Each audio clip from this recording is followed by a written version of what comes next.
Hello साथीहरू, good morning. तपाईँहरू कस्तो हुनुहुन्छ? सन्चै हुनुहुन्छ होला है। आशा राख्दछु सन्चै हुनुहुन्छ भनेर। म चाहिँ यहाँ न्युटेलाको अचार बनाउँछु है। न्युटेलालाई फ्राई गरेँ अनि होममेड हो यो मेरो मसला है।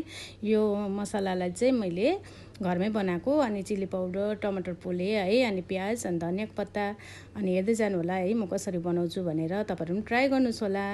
अनि मैले हालेँ अब प्याज होइन, अनि हालेँ मैले धनियाको पत्ता अनि चिल्ली पाउडर अनि मसला घरमा बनाएको हो, अनि हालेँ धनियाको पत्ता अनि मैले हालेँ टमाटर पोलेको है साथीहरू। अनि तपाईँहरू पनि बनाएर खानुहोस् है, राम्रो हुन्छ, मिठो हुन्छ। यो जो भेज हुनुहुन्छ उहाँहरूको लागि चाहिँ एकदमै राम्रो है, मिठो हुन्छ। अनि मैले चाहिँ मेथी पड्काएँ है, अन्त उयो हालेँ, हल्दी हालेँ, त्यहाँदेखि चिल्ली हालेँ है, अलिकति रेड चिल्ली, त्यो पिरो नहुने। अनि हेर्दै जानुहोस् होला साथीहरू है।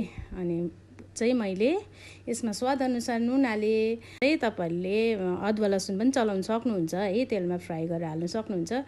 साथीहरू, तपाईँहरूलाई कस्तो लाग्यो है कमेन्ट्स गर्नु होला।